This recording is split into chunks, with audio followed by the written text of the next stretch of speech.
Hey y'all, it's Rhae and I'm back with another word. So this word is going to be about king marriages. Okay, so this word is coming from the book of Ruth. Um, as you can tell from the title, it's going to be Ruth and Boaz. So I got this word maybe like 2 weeks ago. I was up and I was just like in the bed. I couldn't sleep. I couldn't fall back asleep.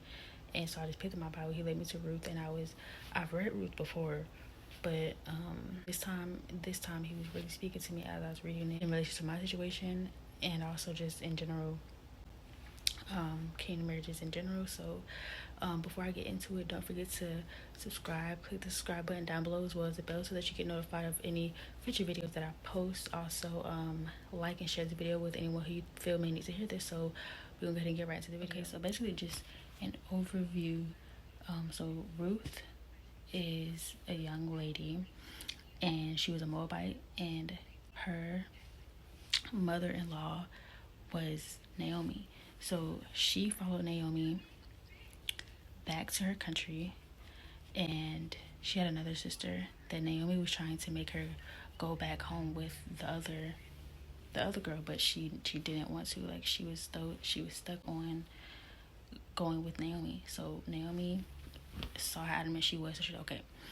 How adamant she was about going with her, so she was okay. So they got to the city, and there is where she became like acquainted with Boaz. Ruth, yeah, Ruth was like a foreigner in this new country. So she basically kind of like, I don't want to say she followed Naomi's orders, but like Naomi was like her wisdom. So a mother symbolizes wisdom. So Naomi was kind of like that wisdom for her, especially because she was new to the city. She was new to the city. She was new to the country. So everything that she did, she kind of ran it by Naomi, or Naomi would give her advice on things, like later on in the book, especially pertaining to Boaz. So Naomi began to work in one of Boaz's fields. That's where he noticed her, and from there we'll get into it. Okay, so first off, we're going to go to Ruth chapter 2. Ruth chapter 2 verse 5 is where Boaz first saw Naomi. So he walked into the yard. Okay, Ruth chapter 2. I'll start at verse 4. Just then Boaz arrived from Bethlehem and greeted the harvesters. "The Lord be with you." "The Lord bless you," they answered. Boaz asked the overseer of his harvesters, "Who does that young woman belong to?" So like I said, right when he walked in, he noticed her.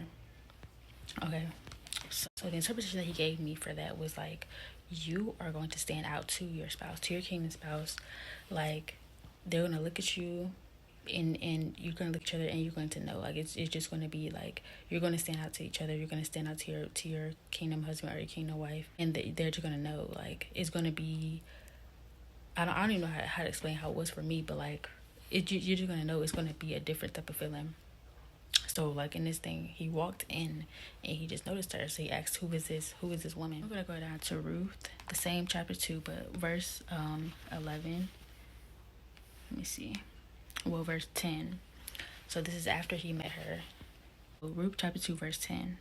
At this, she bowed down with her face to the ground. She asked him, "Why have I found such favor in your eyes that you notice me, a foreigner?"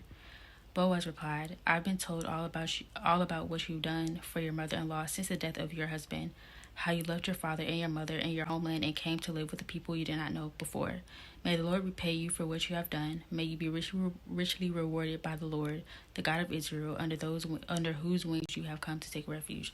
So, like I said, she's like, "How did you notice me, a foreigner?" Like right when we walked in, you noticed her. He mentioned it too about moving. So for some of you, you either will meet this person, you either going to meet your spouse if you haven't met them yet when you move, or there's going to be a relocation connected to your marriage. Like, so either you're gonna go somewhere and meet this person, or you could be like get after you get married, or when you get married or whatever. It's some type of relocation connected to your marriage, connected to your situation.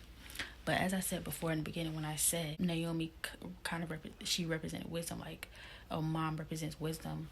So, like I said, she was kind of assisting Ruth with her endeavors, like what getting acquainted with the city since she was a foreigner. She was new here. She didn't know nothing about the city, nothing about what was going on. So she followed her here. So if you guys have been you may already know that you're supposed to be moving. I may have already been speaking to you about you moving and your obedience in that move. That's going to lead you to your spouse.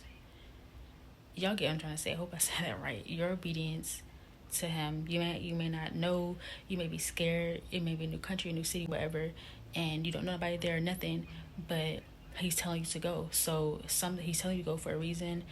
I'm not saying this for everybody. Like, just for some people, your kingdom spouse is connected to your move, or your marriage, your kingdom marriage there's a move or relocation connected to that. So yes, so Boaz was a higher authority figure. Like he was well known. He was like a higher ranking. So we're gonna go to chapter 3 now. Chapter 3 verse 10. So in this is kind of talking about, like, we already talked about, they're already gonna notice you, but in this one now they're gonna know your character. They're gonna see your character. They're gonna see God in you. That's really what it is. They're gonna see God in you. They're going to see past your outward appearance. Like I said, he was a higher authority figure, and Ruth is a foreigner. Like, he's going to see past all of that, and he's going to see deeper. So let me read it. So this is Ruth, chapter 3, verse 10. The Lord bless you, my daughter. This is Boaz saying this to Ruth. The Lord bless you, my daughter, he replied. This kindness is greater than that which you showed earlier. You have not run after the younger men, whether rich or poor. And now, my daughter, don't be afraid. I will do for you all you ask. All the people of my town know that you are a woman of noble character. He's talking to me about this. He gave me this interpretation for this. Is like, some people, yes, it could just be just like a status. Like, they could be a higher status than you. For other people, it could be that, like, in your past there was something come against your character, your integrity, or things like that.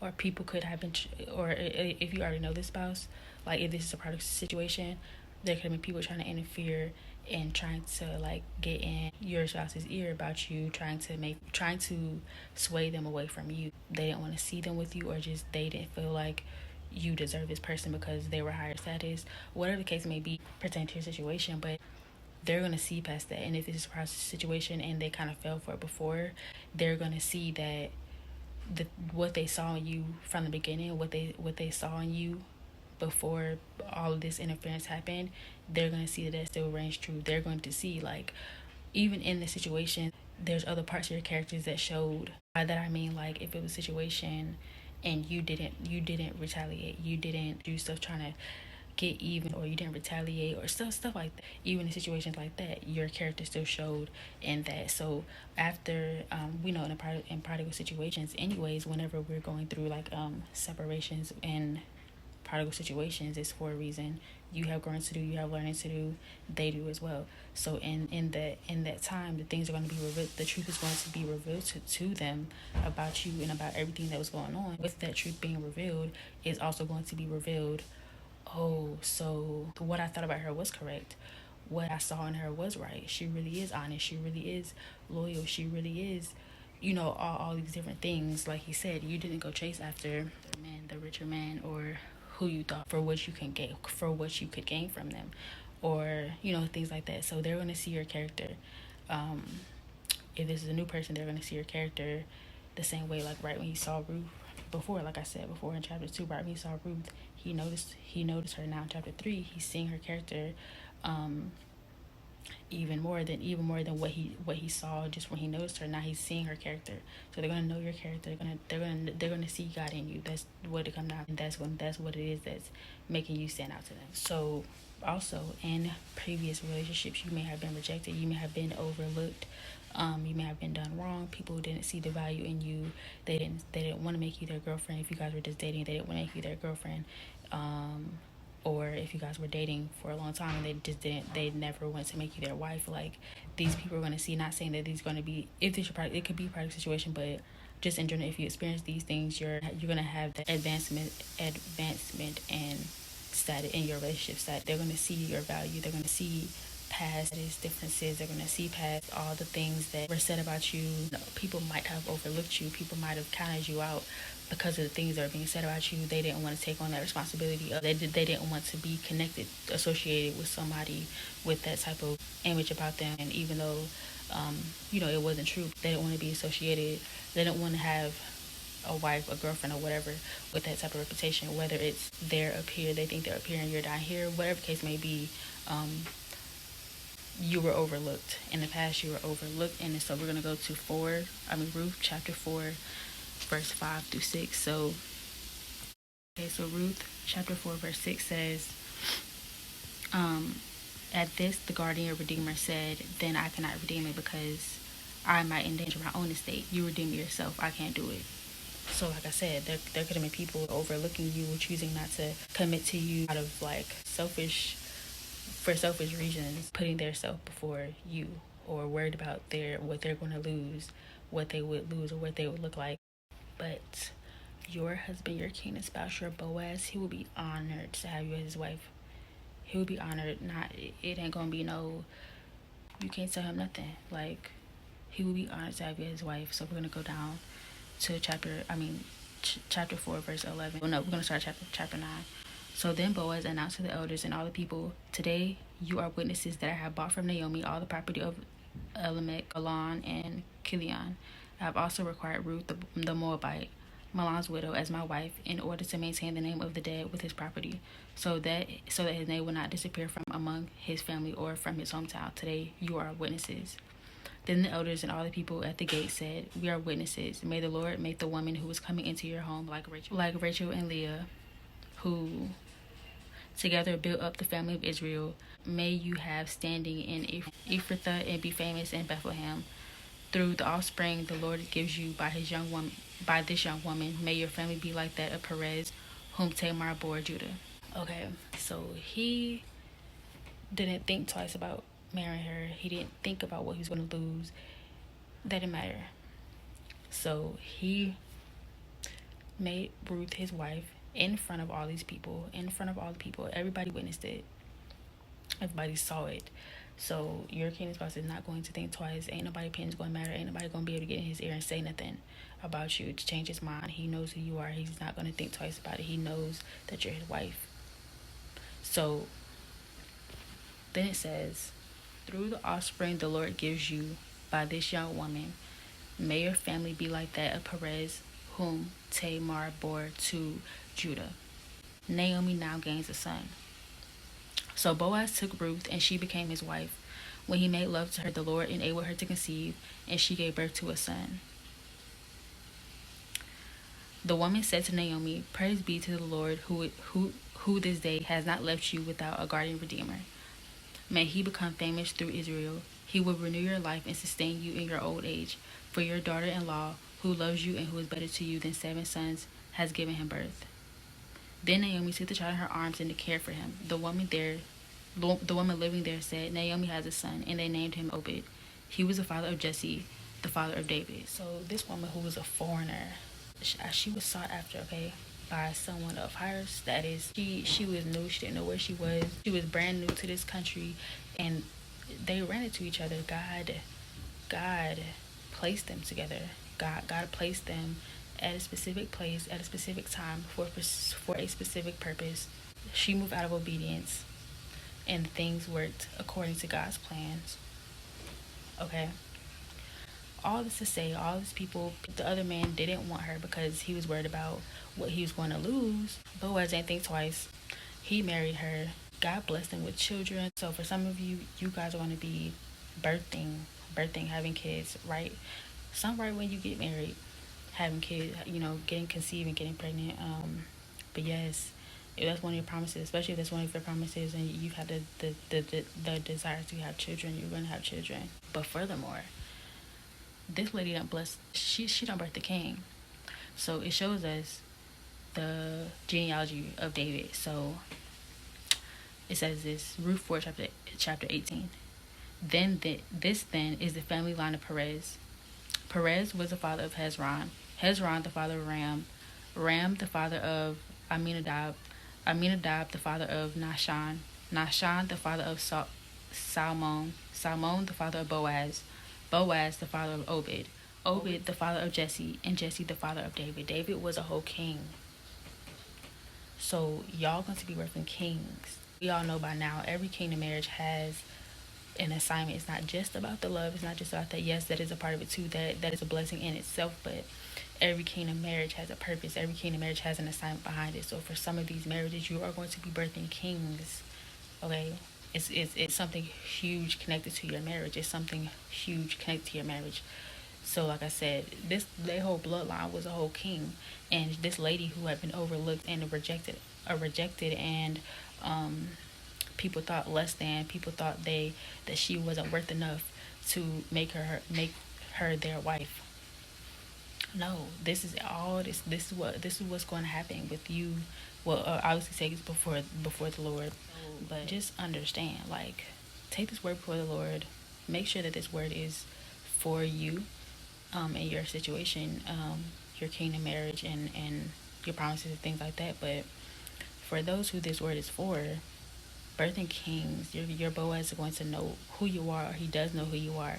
He's going to see past your outward appearance. He's going to see past your status. He's going to see past your reputation. He's going to see your character. He's going to see your heart. He's going to see the anointing that God has over you. He's going to see that God dwells in you. He's going to see the love of God in you. He's going to feel it. Even if it's a prodigal, he's going to come back and he's going to see everything that he thought of you, everything that he knew of you was true. He's going to see, more than anything, God. Like, he's gonna see God in you, even through your forgiveness and your acceptance and your love. You have the capacity enough to forgive. You have the capacity enough to still love and accept them. They're gonna see God in you. They're gonna feel God when they're near you. You're gonna see it in you. They're gonna see your character. They're gonna see everything that you have to give, regardless of how you appear on the outside. So what can we learn from Ruth? From Ruth, we learned how to move in obedience to the things that God is telling us to do, and how we take the first step is going to connect us to something else, to something else, to something else.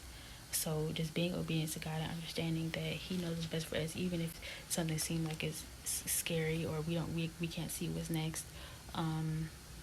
Everything is a part of God's plan. So just move in obedience. Remember to be humble the way Ruth was humble. Don't try to make yourself, don't try to like make them notice you.